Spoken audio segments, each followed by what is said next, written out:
Hi everyone, hope you're doing good.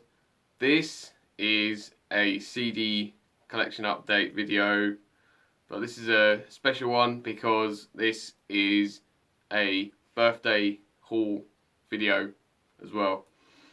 So yeah, now it's been quite a while since my birthday now. My birthday was at the end of April, and I did one of these last year. That was actually my first ever one.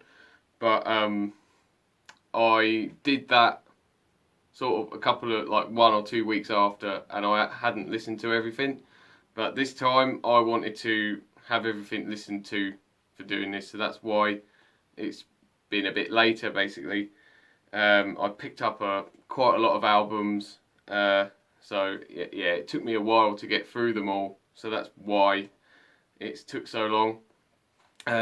Mainly I've just got a load of gap fillers here from bands that I've got albums from already, and yeah, before we get into it, if you're new, please subscribe for more guitar, rock and metal music and album content.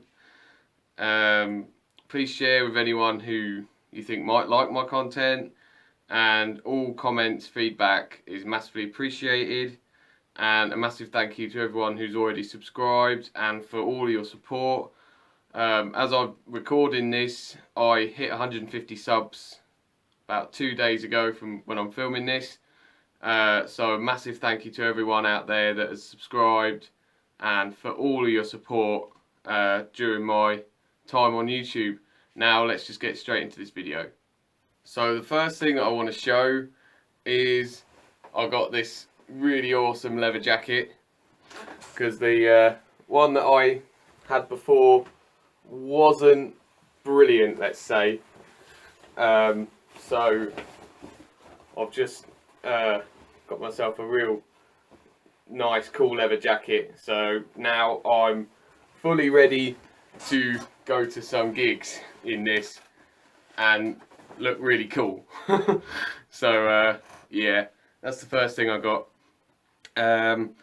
Now let's just get straight into the CDs, and the first one I'm going to show is a mistake basically.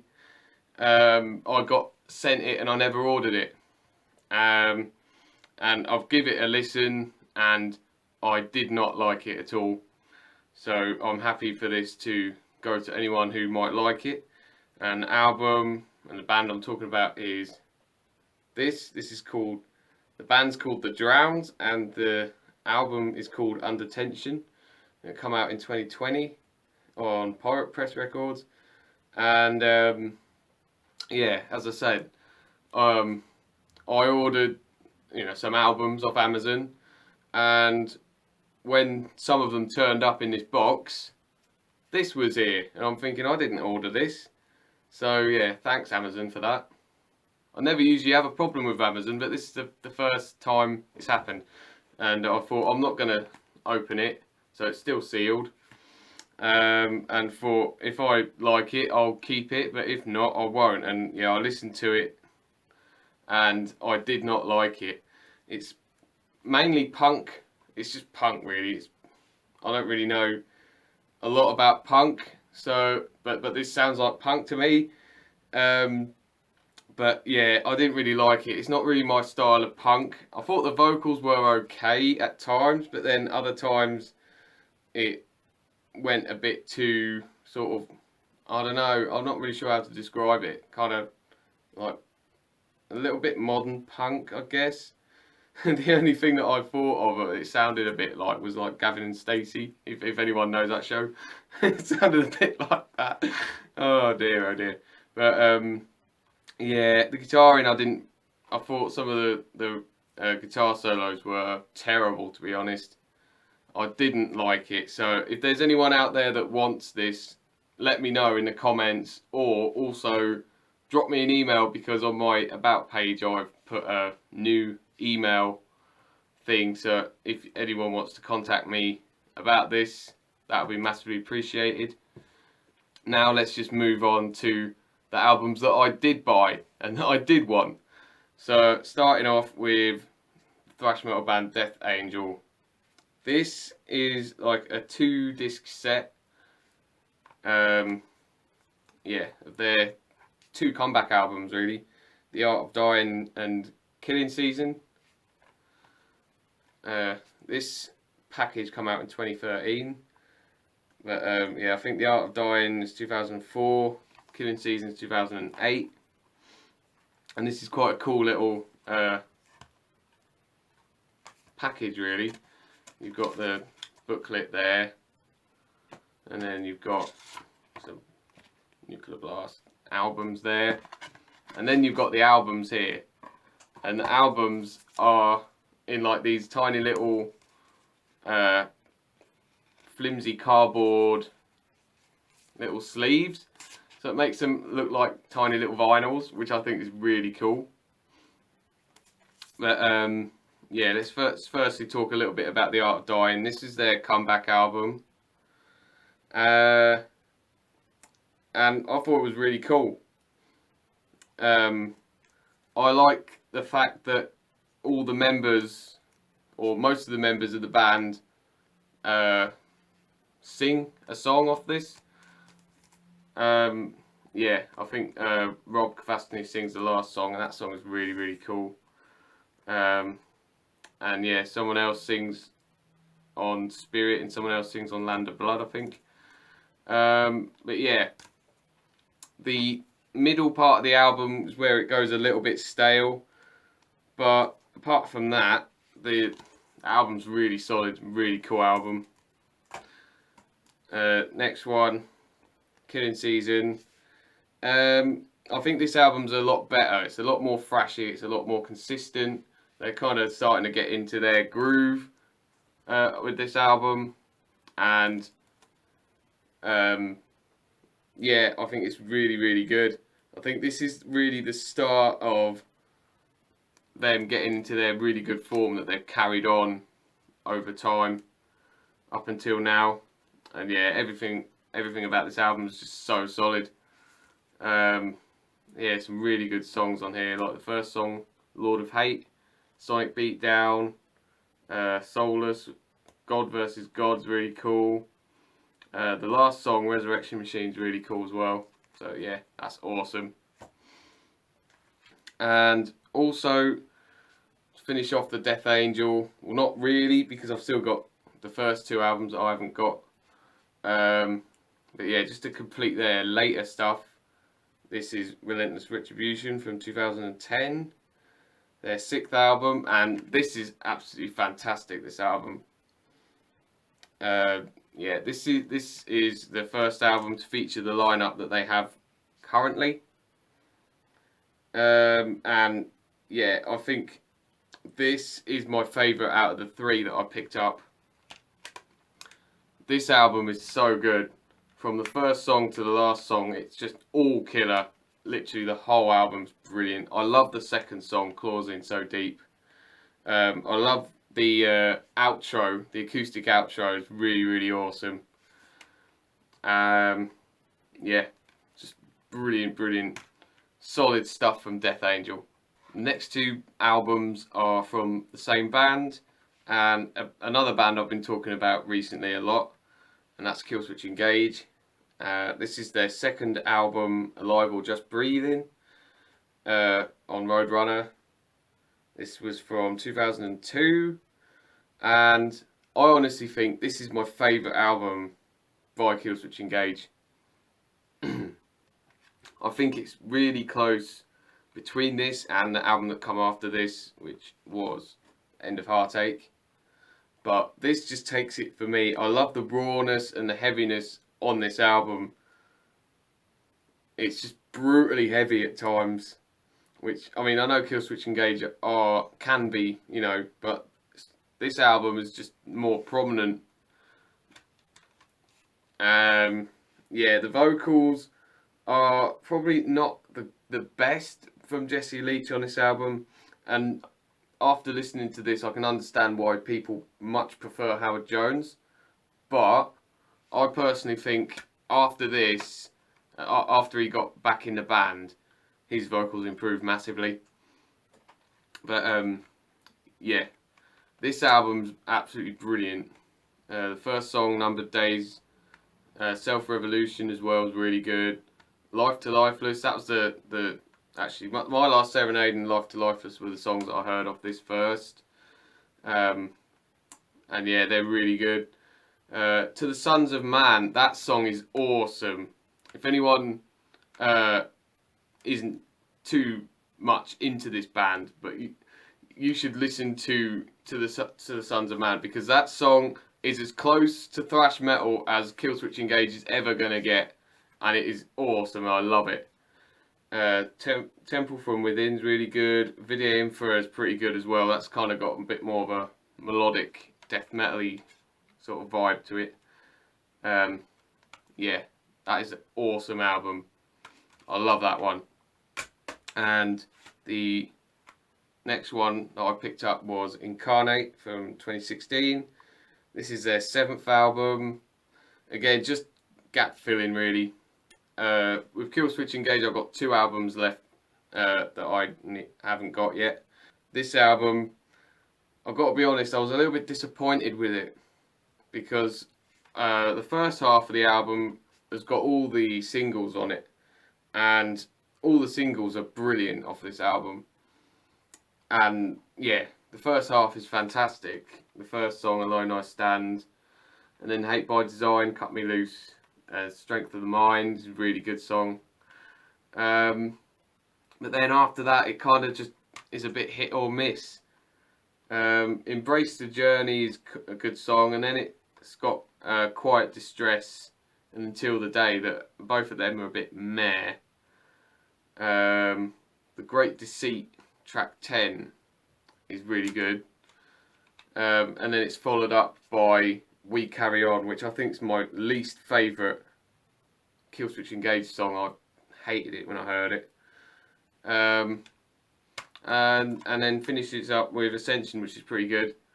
So yeah, I'd say this is my least favourite album by them. The vocals are brilliant on this though. Definitely, if you're into really good singing, you'd be into this. Yeah, as far as like an album ranking goes for Killswitch Engage, this would be bottom by quite a long distance really. I think all the other albums that I've listened to are much better than this, which is a shame, but I mean, I wanted to get it for the collection. Moving on to another band that I wanted to get some more stuff by, and that's the death metal band Bolt Thrower. And yeah, this is their 2nd album, Realm of Chaos, from 1989. And I really loved this. I thought this album was brilliant.